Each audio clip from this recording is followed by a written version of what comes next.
Support for This News is So Gay comes from the LGBTQ Opportunity Fund of the Cleveland Foundation, leveraging philanthropy to empower LGBTQ communities. Welcome to This News is So Gay. I'm your host, Ken Schneck, editor of The Buckeye Flame, Ohio's LGBTQ newsroom. Thanks so much for joining us. Here's what we're covering on this week's episode.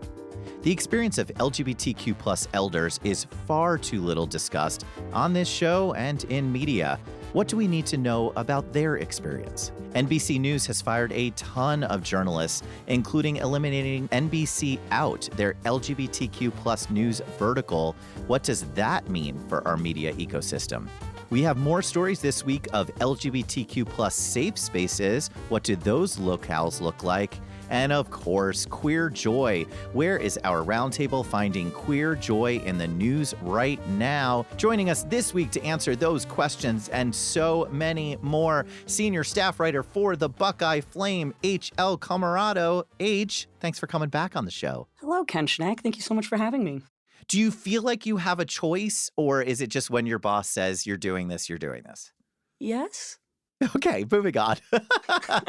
And managing editor for the Sero project and communications lead for the U.S. People Living with HIV Caucus, Juan Michael Porter II. Juan Michael, always a treat to have you back on the show. And always a treat to once again take away someone else's speaking opportunity. No, it is yours, not taking any away.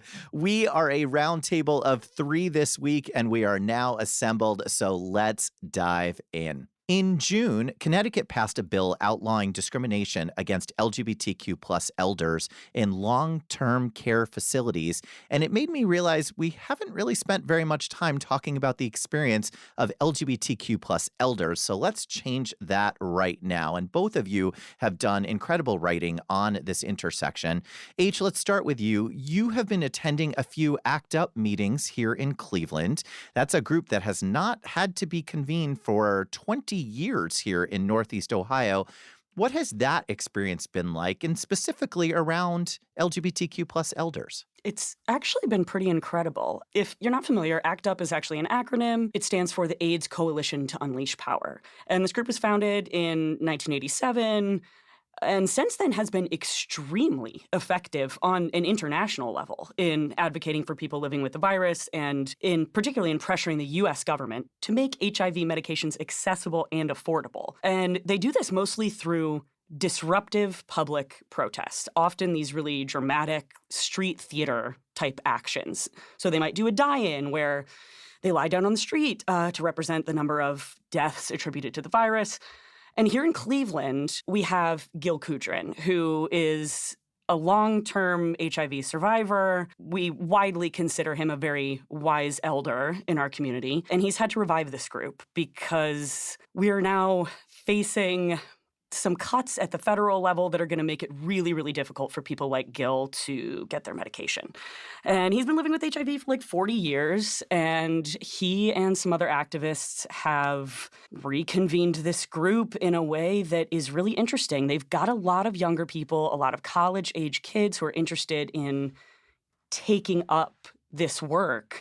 And I actually photographed Cleveland's ACT UP chapter doing a demonstration on the steps of Cleveland City Hall where they delivered coffins to the steps of City Hall, and that's very much in the ACT UP tradition. So it's been really, really interesting to see our elders have to come back and sort of get back into this work that they began more than 40 years ago. And Juan Michael, I went deep into your archives for this one, and I hope that's okay, but I wanted to pull forward a piece that you wrote on aging gracefully with HIV.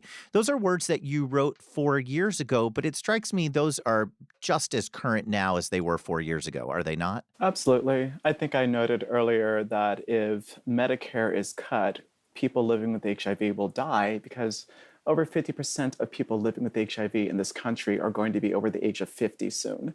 And so this is a population of people. I'm living with HIV. We are all living the dream of living instead of dying from HIV. We're living with HIV. And that means that we actually need to take care of our healthcare, not only to protect ourselves, but because that contains the virus. That's U equals U, undetectable means untransmittable, which means that if we have sex with other people, even without condoms, we cannot transmit the virus. So it keeps us healthy and it protects other people. When we take away healthcare, which is very much so a possible reality here, we are staring at the AIDS crisis in the face once again. And I just want to drop a quick note here. By 1993, HIV was the leading cause of death of all Americans aged 25 to 40. That's all, regardless of their background. And we don't want to return to that time. Instead, we want to make sure that our wonderful elders who are here now continue to live. And one of the things I noted in that article is that a lot of times people living with HIV have been on one specific medication that's like years old, a tripla, for instance. But there are newer, better top-line treatment options. I spoke to a person who had been on a tripla for over 15 years, and it was giving him crazy nightmares. It also caused him to fall asleep as soon as he took the pill, which turned out to be like a really dangerous issue at one point when his daughter couldn't pull him from home during an emergency. And after he told his doctor to switch or else, he found not only was his memory better, but he was more present, he was feeling healthier. I think that we see these issues with a lot of older people in general, where their doctors say, you're fine, we don't need to talk about it. And the thing is, you do need to talk about it. And if your doctor doesn't want to, fire them. Fire them immediately, because that's not appropriate care. And it's also not for them to tell you what feels good for your body and what doesn't, especially we as queer people who have been pushed to the margins for so long anyway. So many more stories about LGBTQ plus elders that we want to highlight, and we will continue to do so on This News is So Gay. Well, some pretty horrible news for our colleagues and news-consuming audiences all across the world, as NBC announced that they have laid off about 150 employees and dissolved editorial teams covering Black, Latino, Asian American, and LGBTQ plus communities. That would include NBC OUT, their LGBTQ plus vertical. It really highlights the contrast between larger outlets that have an LGBTQ plus beat and LGBTQ plus newsrooms, and even just the experience of being an LGBTQ plus reporter at a larger newsroom, regardless of the beat that you're on. So I wanted to just kind of talk about your experiences, because you two have such different experiences. H, you actually do indeed work at an LGBTQ newsroom. I know, because I work there too. But you have previously worked for a more mainstream newsroom, slightly mainstream, kind of an alternative newsroom. What differences have you felt in the vibes? And this isn't a reflection of your current supervisor, so your job will be safe no matter what answer you provide right now. No, I worked for a smaller nonprofit newsroom, and it was not an LGBTQ newsroom, and my beat was public health, and that's how I started as a reporter. And I've also done a lot of freelancing for legacy newsrooms and much more mainstream publications.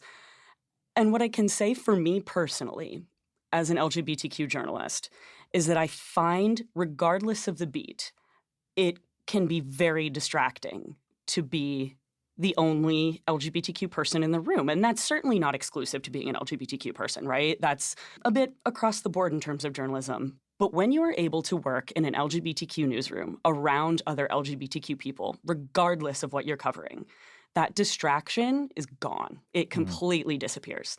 So for me, I'm able to pursue a lot of these really difficult, intense stories that require a lot of energy, because I'm not worried about what's happening in my newsroom and if my colleagues respect me and what my colleagues think about LGBTQ people. Without that distraction, I'm much more capable of zeroing in on the work. And you and I both know there's a lot to cover. There's a lot of work to be done. So I think it's a pretty incredible opportunity to be able to do that and work with other LGBTQ people. Yeah. Juan, Michael, it strikes me that you've had a bit of a different journey, because you've worked for some really intersectional newsrooms, particularly as they relate to race and LGBTQ plus identity and HIV status and LGBTQ plus identity. How has that affected your experience? I want to note that in the beginning of my career, I actually was the managing editor of Broadway World Dance, and that is not a queer newsroom. I was leading staff and surrounded by people who were, by and large, heterosexual. And while they were certainly sympathetic, they didn't understand the issues in a way that related to them or their daily life at all. And then I have freelanced quite prolifically from San Francisco Chronicle to PBS, Philly Inquirer, again, wonderful people, but the sort of edits and suggestions that are made for people who aren't living the life, sometimes you're thinking like, oh, you really don't know what this is about. Like you want to, you care, but this doesn't matter to you the way that it does for me. And then moving to spaces like the Body and the International AIDS Society and Sero Project, where there's such a huge presence of not only allies, but queer people. Kenyon Farrell was my senior editor when I first joined the Body. And I would call him the queen of the Black gays in news media. But that was such a wonderful experience knowing that not only would I be embraced, but I would also be asked to come in as more of myself. Instead of tiptoeing around an issue, I would actually get feedback, well, why don't you lean more into that? This seems important. And not just because it's important to the community, but it's important to you. And I think that leaning on something that you mentioned, Hage, that when you know that people understand, you also feel compelled to represent more in a way that you wouldn't, that you might actually excuse yourself out of something when the people don't care as much. Yeah. There's so many different pieces about this NBC OUT elimination that just hit me so hard. First of all, this is the reason that the Buckeye Flame from day one in June of 2020 became a nonprofit. We never transferred over to nonprofit status. We started from day one as a nonprofit because we didn't want to be subject to some random decision of straight people in some corporate boardroom. But then I guess for me personally too, and H has heard this story more times than H really wants to hear this story and heard it in real time. You know, you can experience this anti-LGBTQ plus energy, let's just call it energy for right now, at any number of newsrooms. For me, the worst experience that I've had was with what many would consider to be, oh, I'm sure NPR is an extraordinarily LGBTQ plus affirming place. And for me, nope, that was not my experience at all, both in what I encountered and how it was responded to when I went to HR. And if anyone wants that story, ask me offline. So just this elimination of NBC OUT, if either of you has a take on what it means to lose an entire LGBTQ plus vertical, I mean, I will tell you, pulling back the curtain, when I'm putting together stories and I just want to know, all right, what should we talk about this week on This News Is So Gay? NBC OUT is one of the places that I would turn to say, well, what are they covering there? I agree with that entirely. I know for me, analogous is when AIDS Map, which is the UK's version of thebody.com, it went under last year. And it's come back for certain special conference coverage every now and then, but that's an entire region that is now without any sort of dedicated HIV coverage. And there are people who are scrambling, who often write to me privately and say, where do I go for this information? Where do you know what's going on or why this happened? And I imagine for someone who once saw NBC as a safe or affirming space, that it's essentially another slap in the face and a note that you don't matter to the powers that be over there. That includes the readers as well, for LGBTQ plus readers who were looking for that content. So I have not shut up about the elimination of NBC OUT. We were very honored earlier this year to be nominated for, the Buckeye Flame was nominated for a GLAAD Award for Outstanding Online Article, and we lost to NBC OUT. And quite frankly, that did not feel like a loss to even be in a category where we're nominated with NBC OUT. We were fine losing. And so in the announcements that many different outlets, including The Advocate, mentioned, this is a group that just won a GLAAD Award for their coverage. And then I read that and I said, yeah, we lost in that category. So our hearts go out to certainly our colleagues who are left scrambling right now, as well as LGBTQ readers. Well, last week we talked about safe spaces and the importance of them in the LGBTQ plus community. And that's something that both of you have written about in some really different directions, which I'm excited to talk about. Juan Michael, back in 2017, you had a horrible experience of being mistaken for another Black man by a police officer, and you wrote about getting slammed into a wall. You wrote about this for The Dance Enthusiast, and in that piece you said this, quote, "Collecting myself, I flash back to the last time I felt safe at the Contemporary Improvisation for Black Men," end quote. It was such a beautiful pivot in your description. Can you tell everyone about the Contemporary Improvisation for Black Men and the safe space that that provided for you? Absolutely. It was created by two same gender loving and non-binary people and we present as men, and I also want to honor non-binary existence. One of the creators is non-binary, Jay Bowie, who is incredible, and J. Jamal Barnes. They created it as a space for Black and Black identifying and male identifying people, and all of us were queer, by the way, so that we could come together and have community without feeling the gaze on us or the expectation that we be anything other than who we are. And I needed that in that moment because I was actually profiled for walking while Black. And I want to note that the person who had run by me, who was the actual suspect, had dreads, was wearing all Black sweat gear, and I was in a very colorful outfit that was just like, no, I'm not the same person. But to that police officer, I was Black person number 5, number 10, anyone else. Being in that space with people who identified along with me in the same way, I felt seen, nourished, and embraced, and reminded that even if others didn't see it for me, someone else wanted it for me and was willing to create a space where I could have it. It also meant that I could make mistakes without feeling judged. And I think that safe spaces like this are so essential because in our current over-surveilled society, we always feel as if we have to be perfect on the first take, cannot actually make a mistake because grace won't be given to us. And I think that without that, I might not have responded in an assertive way to that police officer and said to him, "I beg your pardon," which caused him to pull back, which kept me safe, which allowed us to have a moment and for him to eventually apologize. And I want to highlight the name of that piece because people can look it up. Jamal Barnes and Monsta Black's Contemporary Improvisation for Black Men, a much needed safe space. That was an incredible read. And thank you for penning that. And H, I'm not sure that we've ever had such engagement as we did here at the Buckeye Flame for a piece that you wrote about Sweet Spot. Tell everyone about that party. Sweet Spot. Sweet Spot is the place to be. So I wrote this story about Sweet Spot. It is a new sapphic underground rave here in Cleveland, and it's designed and produced by Morgan Hildebrand and Cleveland artist Cherry Bites. And these two are part of Good Boy Productions, and Morgan also DJs under the name DJ Good Boy. These two have put together a party that is pretty incredible. And when we're thinking about the context of queer safe spaces, and particularly queer safe spaces for sapphics and for femmes and for women, this is second to none. This is so cool. They are throwing a full-on warehouse party at a secret location in Cleveland. You have to buy a ticket to get a text with the address.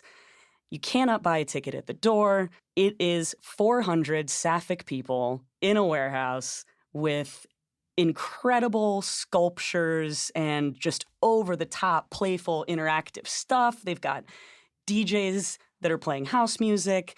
They have an entire midnight market where you can purchase from a bunch of different types of artists and creators and vendors. And you're getting an event that is like particularly BIPOC forward. So you want to get out there and, you know, support your femmes, support the sapphics, and take home a little trinket, perhaps, from an LGBTQ artist as well. And you know it's a safe space too when, because I am not making a joke, listeners. The engagement was off the charts when we put this up. It was bonkers. Totally, and I'm it like, was what is happening? It's fun, right? It's fun because things are really, really very difficult. And I do believe that there's a place for healing and revolution and self-discovery and all of these other things when you can just dance with other queer people. Very late into the night, preferably. You could just feel the appreciation coming off that post. All right. So the quick big question, though, is can Juan Michael Porter II and Ken Schneck go to that party? Absolutely. The idea is that if you're down with the girlies, you can attend. You just have to be respectful of the Sapphic community. This is an event for Sapphics. Girls to the front, So it is possible absolutely. that if we go together, but my concern, H, is that what if Juan Michael Porter II takes up too much space on the dance floor, which I think is an actual thing that will happen. No, shaking his head no. He's actually doing some moves. Folks can't see it because it's radio, but that Juan is Michael, you're acting like I haven't seen you do a concern. leg kick. You're actually acting like I have not seen you do a leg kick. I would have to be invited. I'm such a wonderful, mindful, keep it cutesy visitor. I'm like, it's not about me, but if you want me to be a cameo, I will, and then I'll step to the side where I belong. That's so sweet. That's so sweet. We will all be going together next month. But in the meantime, you are listening to This News is So Gay. I'm your host, Ken Schneck from the Buckeye Flame. Joining me this week, H.L. Comeriato, also from the Buckeye Flame, and Juan Michael Porter II from the Sero Project. We are already at that point, folks. It is time for Glitter Bomb. This is where our roundtable shares stories of queer joy that they are seeing covered out there in the news. So let's set off a glitter bomb. Juan Michael, can we start with you? What queer joy are you seeing out there in the news that you want to amplify? Sure. So, as many of us know, the governor of Texas ordered the elimination of all rainbow crosswalks in that state. But Oak Lawn United Methodist Church in Dallas painted each step leading to their entrance a different color, creating a literal rainbow to sanctuary. Their Reverend Rachel Griffin Allison, who's the senior pastor, noted that it's important because silence is not neutral. Silence in the face of harm always sides with the oppressor. And they are siding with us, LGBTQ, fabulous glitter bomb, girlies and guys. Amazing. Oh, you understood the assignment for that answer. H, let's set off a glitter bomb. What do you got? Listen, I have to shout out my incredible coworker at my LGBTQ newsroom, Ben Jodway. He put out a story about a lesbian-owned farm that breeds mini cows, and we're living for it. They're called Dogtown Farm, and the story's incredible. I read it this morning with my coffee, and you definitely need to know a little more about these incredibly small therapy cows. By the way, our second lesbian farm story in the past 3 months. The lesbians are farming. They are. I love it. We're going to have to add a new category of agriculture. That would not be the worst thing. And finally, congratulations to Terry Leslie. Terry was fired as the library system director in northeastern Wyoming's Campbell County in 2023, but it is not Terry's firing that we are congratulating her for. She was fired over an uproar over books with LGBTQ plus content being on the shelves. Well, just 2 weeks ago, Terry was awarded $700,000 for wrongful termination. So what I want to get from the two of you for our final quick queer culture question, I want to keep the book recommendations going. So we need LGBTQ plus book recommendations of text that should be on our shelves. H, we talked about this earlier in the newsroom, so I'm actually curious what you're actually going to say. H, give us that book recommendation. Okay, here's the thing. It's a little tough out there right now, and it is a little tough for my transgender gay brain to be consuming stuff that is really dense all the time. So right now, I'm reading Agatha Christie, girl. And why? Because the cover was incredible and the pages are pink. So I am currently reading Nemesis by Agatha Christie, who is deeply problematic in many, many ways. We're not canceling her right now, though. But deeply problematic. There is nothing wrong with reading a paperback from the thrift store. Girls, it is hard out there. And you're allowed to do a little bit of escapism. We'll take it. We will take the escapism. Juan Michael Porter II, give us a book recommendation. I feel like you have probably conservatively 62 book recommendations, but we really only need one.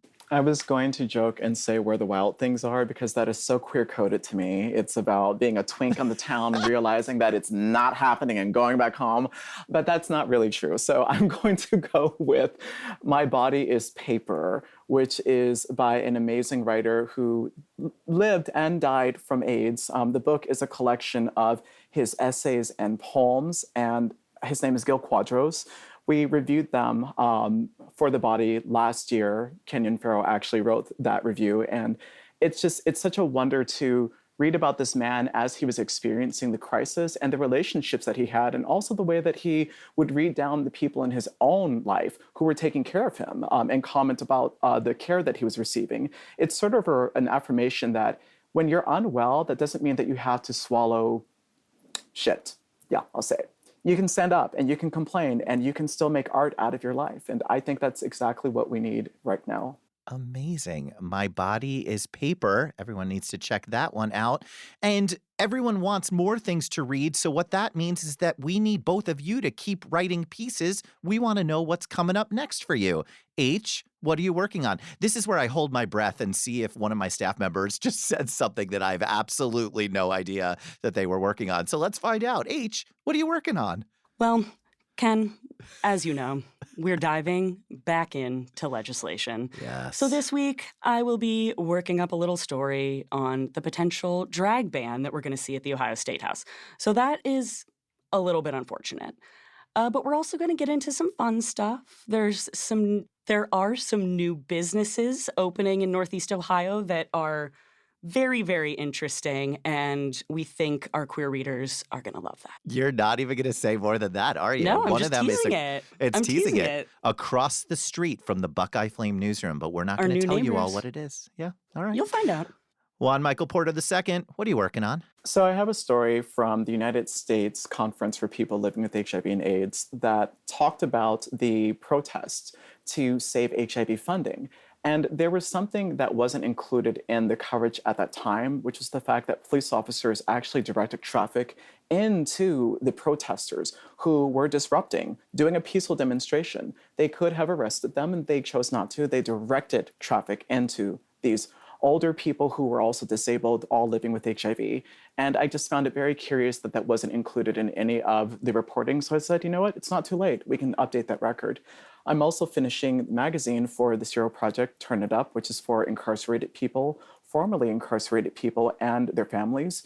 And we're focusing on aging while on the inside. So, you know, aging is very close to me. It's something that I aspire for and that my community aspires for. And I'm so honored to work with Carrie Thomas, who is a survivor of HIV criminalization, and to have him as my editor, guiding me through creating the actual articles for people who are on the inside that will be of use to them, instead of something useless like a food porn or an article that says people in incarceration facilities have high rates of diabetes. Just eat healthily, when you don't have healthy food options in most incarceration centers. So that's what I'm working on now and into the future. I'm going to spring a question on both of you because we have a little bit of time left, and I wish everyone could see H's face because they're so excited. They're so excited. But just a last-minute question for both of you, and totally off the cuff, there are no wrong answers. H, there might be a wrong answer. We'll find out. I would love to hear from you both something that you've written, one article that you've written that you wish people would just go check out right now. Maybe something that you wanted to get more eyes on, or one that you care pretty deeply about that you want to resurface and bring up for folks. I feel that you both have one of these pieces. I'm going to start with Juan Michael Porter II.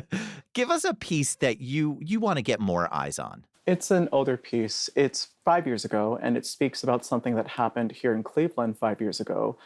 I wrote about Cleveland School of the Arts and this man who was raping Black boys from families where there was only a single mother in the house. His name was Terrence Green, and he was allowed to rape these boys because they were Black and no one cared about them for over 20 years. And I spoke to almost all of the survivors. And I want people to read that and to remember that we allow these things to happen when we don't care about people in our communities. And that when you don't care about one segment of the population, it comes back to haunt you as well in ways that you couldn't possibly see. And I want people to remember that the police received notices about this man But the officer who was in charge of the sexual abuse file ignored it, ignored all intel that came in. And so people were being brutalized and raped and harmed, and no one did anything about it. Now imagine if someone had cared, how many people would have been spared harm? And so it's not so much about reading my reporting, it's about remembering that we are people and people make up communities. And when the community doesn't take care of one person, it doesn't take care of anyone. And tell us where we find that piece. Thank you. This is for the New York Observer. If you type in Cleveland School of the Arts, Terrence Green, New York Observer, it will come up. Or even Terrence Green, New York Observer. We should all be talking about this story, whether it's my coverage or anyone else's. Amazing. H, give me a piece that you want to bring forward for everybody. Yeah, this is actually an older piece of mine as well, and something you might not be expecting. But in this moment, I want people to see our healthcare guide. Yes. We called it Dignity and Self-Determination, a guide to health insurance for LGBTQ Ohioans. And even though some of this information is going to change, it's really important to stay healthy as long as we possibly can, right? So this is a special document that is going to contain everything from basic terminology, healthcare stuff. If you don't know what a premium is, if you don't know what a deductible is, this is going to explain all of that. And it's going to include some very LGBTQ and trans-specific tips on choosing your plan, on applying for financial aid, on how all of that works. It can be very overwhelming, especially in this moment. So if you need healthcare, which you do, go check out our healthcare guide. You can find it in the guide section at www.thebuckeyeflame.com. We actually have it pinned on our homepage because all of the guides are right there on our homepage, and that is one of our guides. So I'm actually thrilled that you just shouted that out, and I'm thrilled that both of you joined me for this week's episode. You're such a dream team. H.L. Comeriato, I'm still driving you back to the newsroom, but thank you for doing this right this second. Thank you so much, and thanks for the ride. And Juan Michael Porter II, always, always a treat. And next time I'm here, can we go to Edwin's together, Ken, since you didn't join me this time? We can do that together, but next time that you're here and you're on the show and only a few miles away, let's get you in the studio, please. Again, listeners, I am Ken Schneck, editor of the Buckeye Flame, and if you liked this episode of This News is So Gay, please, please share it with a friend. Subscribe so that you do not miss out on our next episode. Send an email on over to editor@thebuckeyeflame.com, that's me, to let us know your thoughts, and rate and review us on your favorite podcasting app. This News is So Gay is a product of the Buckeye Flame, a nonprofit newsroom. Become a recurring donor today for as little as $12.50 a month. If you do that, that truly, truly enables programming just like this. But in the meantime, read LGBTQ+ news, share the stories of LGBTQ+ reporters, and support the work of LGBTQ+ newsrooms. Until next week, friends.